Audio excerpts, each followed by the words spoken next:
भोपाल से करीब 200 किलोमीटर दूर जंगलों से घिरे दुर्गावती गढ़ के खंडहर राजमहल की चर्चा सोशल मीडिया पर फैली थी। कहा जाता था कि वहां रानी दुर्गावती की आत्मा भी न्याय की तलाश में भटकती है।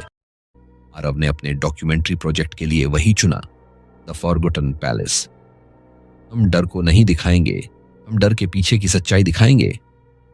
आरव की बात सुनकर रिया ने धीरे से कहा, सच्चाई कभी कभी सच्ची नहीं लगती। कुछ महीनों बाद आरव ने फिल्म रिलीज की, फॉरगॉटन पैलेस।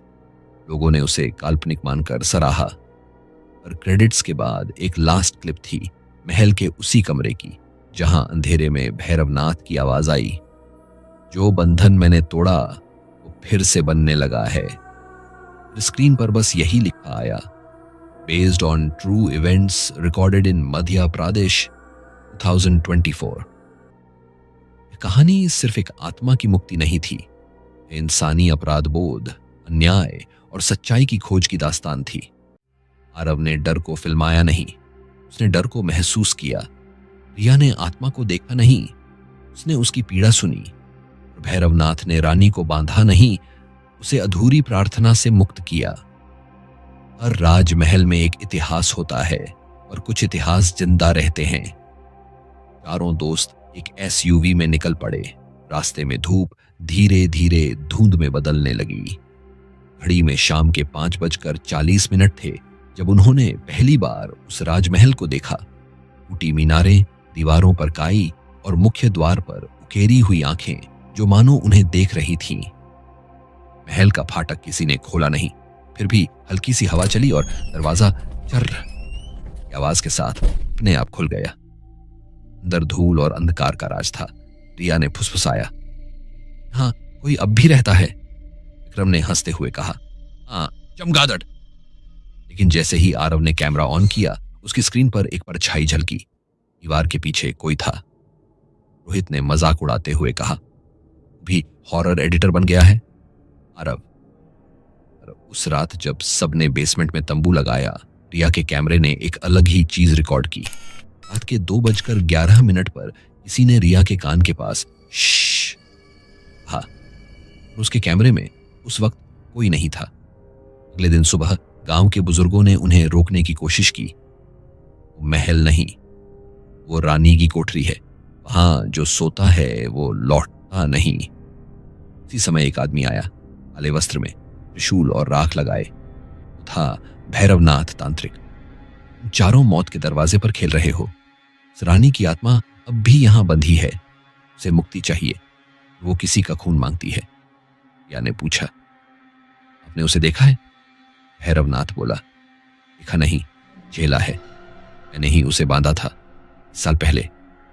भैरवनाथ ने बताया, राजमहल की रानी दुर्गावती को उसके पति राजा ने व्यभिचार के झूठे आरोप में जिंदा दीवार में चुनवा दिया था। मरते वक्त रानी ने कहा था, जिसने मुझे अन्याय से मारा, उसके वंश का हर पुरुष अधमरी मौत मरेगा। उससे जो भी पुरुष उस महल में रात बिताता वह या तो पागल हो जाता या गायब। आरव ने यह सब रिकॉर्ड किया, लेकिन अंदर से बेचैनी बढ़ रही थी, क्योंकि पिछली रात उसने एक महिला की छाया को खिड़की से उसे देखते हुए देखा था। उस रात आरव ने सबके सो जाने के बाद कैमरा चालू छोड़ा। सवेरे जब उसने फुटेज देखा, उसमें वो पल था। रिया नींद में उठी और किसी अदृश्य चीज की ओर बढ़ी। उसके होंठ हिल रहे थे। मां, मुझे बुला क्यों रही हो? आरव सन्न रह गया। रिया को कुछ याद नहीं था। उसी रात रिया ने अचानक चिल्लाना शुरू किया। उसकी आंखें सफेद हो गईं और वो बोली, खून का न्याय भी अधूरा है।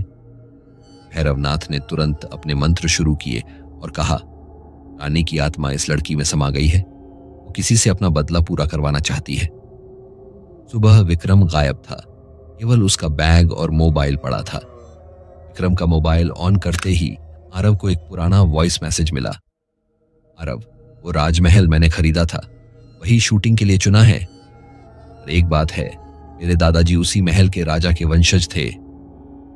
रिया के चेहरे का रंग उड़ गया। मतलब रानी का शाप अब विक्रम के खून की ओर बढ़ रहा था।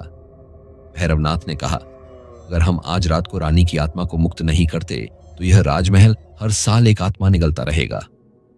उसने सबको महल के रानी कक्ष में बुलाया। दीवारें अब भी सूखी खून की तरह लाल थीं। वो मंत्रोच्चार करने लगा। यूएम काल भैरवाय नमः। रिया जमीन पर गिर पड़ी। उसके मुंह से किसी और की आवाज आई। झूठा राजा, उसी की औलाद यहां आई है। आरव ने देखा विक्रम को किसी अदृश्य ताकत ने दीवार की ओर खींचना शुरू कर दिया। भैरवनाथ ने त्रिशूल उठाया। रानी दुर्गावती, तेरा न्याय पूरा हुआ, शांति पा। तेज चीख गूंजी। दीवार पर खून के निशान बने, फिर धीरे धीरे मिट गए। महल में पहली बार सन्नाटा छा गया। सूरज की किरणों ने सदियों बाद राजमहल के दरवाजों को छुआ। रिया बेहोश थी। विक्रम की लाश दीवार के पास मिली। उसके चेहरे पर शांति थी। भैरवनाथ ने थके स्वर में कहा, शाप समाप्त हुआ और हर न्याय की कीमत होती है। इतना कहकर वह दूर जंगल की ओर चल पड़ा। आरव ने कैमरा उठाया और धीरे से कहा, कभी कभी सच्चाई भी डरावनी होती है क्योंकि वो इंसानियत की गलती दिखाती है। रिया ने उसकी तरफ देखा। आंखों में आंसू थे। बोली, रानी मुक्त हो गई, लेकिन मुझे अब भी उसकी सांसें सुनाई देती हैं। हर राजमहल में एक इतिहास होता है, पर कुछ इतिहास जिंदा रहते हैं। दोस्तों, स्पूकी टॉकीज चैनल पर आपका स्वागत है। हम हर हफ्ते बड़ी मेहनत से आपके लिए एक ऐसी हॉरर स्टोरी लाते हैं जो आपकी रूह तक हिला दे। तो अगर आप हमारी कहानियां पसंद करते हैं तो चैनल को सब्सक्राइब जरूर करें और लेटेस्ट वीडियो की नोटिफिकेशन के लिए बेल आइकॉन दबाना न भूलें।